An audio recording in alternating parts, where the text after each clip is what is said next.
world, it's me, Julian Venables, the London Astrologer, and I'm here with your weekly Almanac, just after this new moon of a solar eclipse in Gemini.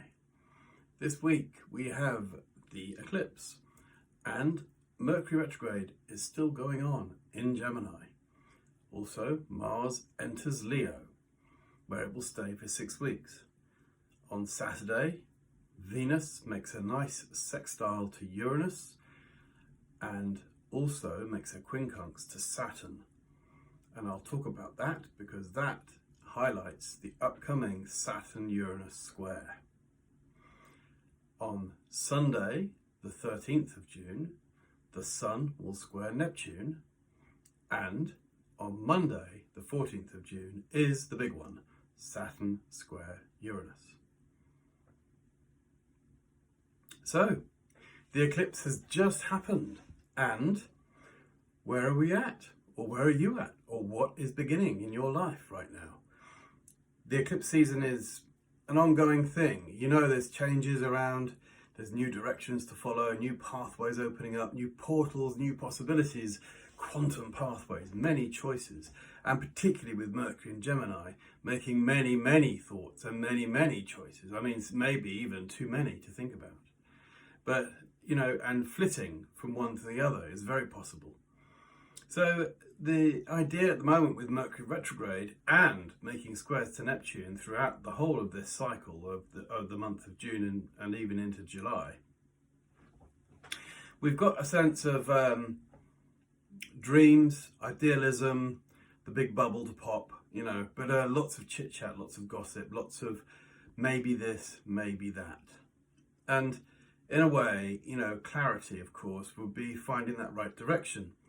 Now, yesterday, the Mercury made a cazimi with the Sun. That is when that begins a specifically new cycle of Mercury,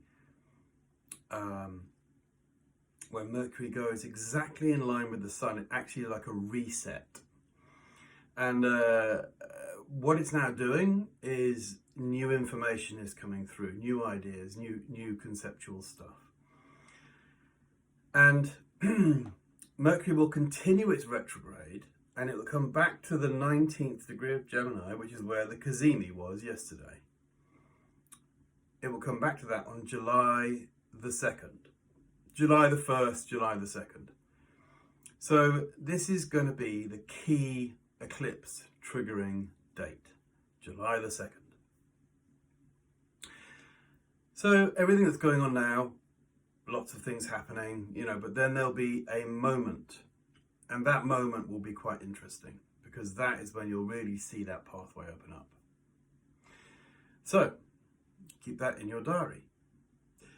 Moving on towards what's happening now, and Mars is entering the sign of Leo. It happens today, Friday, the 11th of June. Mars loves to be in Leo because Mars is a hot planet, a fiery planet. Leo is a fiery sign, so there's a nice fit for the two. Mars has been a bit tempestuous whilst in the sign of the Crab for several weeks. Things may have gotten very emotionally heated, but now it moves into a sign it's familiar with, so it's got a good sense of dignity there. And therefore, look out for that slightly imperialistic, regal manner, people being quite proud, people wanting to win, and naturally feeling they should win. So that kind of sort of Mars, if you think of the Mars as the fighter, the energetic one, the competitor, into Leo, the proud, the enthusiastic, the generous, the strong, then you start to get that idea of how that match will fit. This is a 6-week cycle, so Mars will be in Leo for 6 weeks, which leads us into the summer season. That then brings us on to later, or Saturday rather, June the 12th. Now, this is really interesting, okay, because Venus is currently in the sign of the Crab, where she is quite happy, actually. She feels her dignity there is quite well received.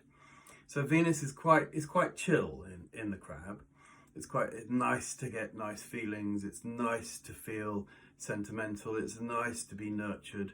These sort of things, you know, there's an enhancement of the feeling of love and sensitivity, which is all good. But Venus on Saturday is making alignments to both Uranus and Saturn. And Uranus and Saturn are about to make their square in the sky on Monday, the 14th of June. So Venus is acting as the trigger. So Venus makes a sextile to Uranus in Taurus. Things are well received, as I said. Yeah, it's a sense of emotional things. It's quite an alluring, fascinating aspect. You know, quite possible for something nice to happen in the feelings and the love feelings, particularly with families, particularly with a sense of connectiveness. You know, again, this idea of the crab being quite a nurturing, being a very nurturing sign. So Venus there is like, yeah, let's all stick together. Let's make this happening thing. You know, that kind of thing is quite a nice sort of feeling. Venus also makes a more challenging aspect to Saturn on Saturday. Saturn's going retrograde in Aquarius, which it rules. Saturn rules Aquarius. Venus is quite happy there but the quincunx is a sense of reorientation or adjustment.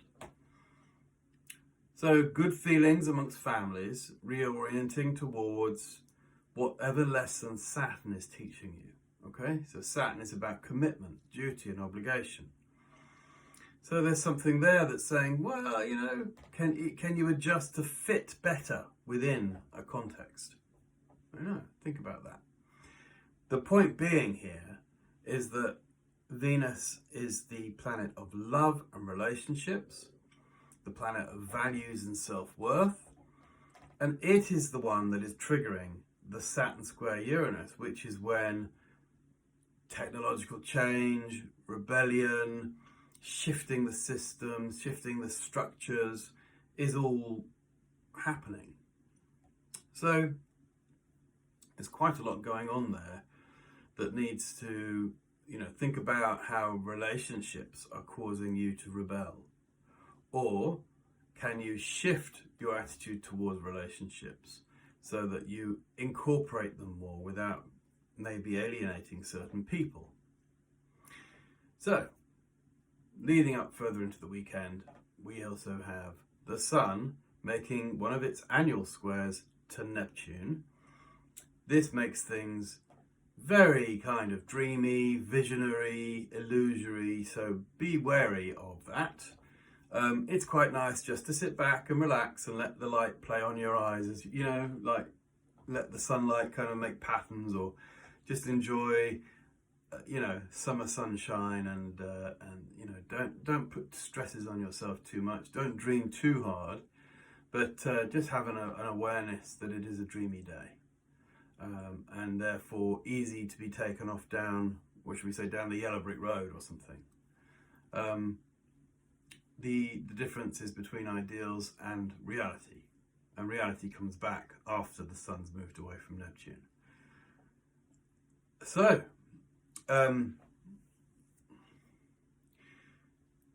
make changes leading up to Monday. Keep in mind relationships. How can you improve on them? And have a good week. I hope you enjoy these videos. My name's Julian Venables. I run a website called londonastrologer.com. You can get readings from me. Please subscribe to this channel and enjoy my weekly Almanac newsletter. I'll see you next week.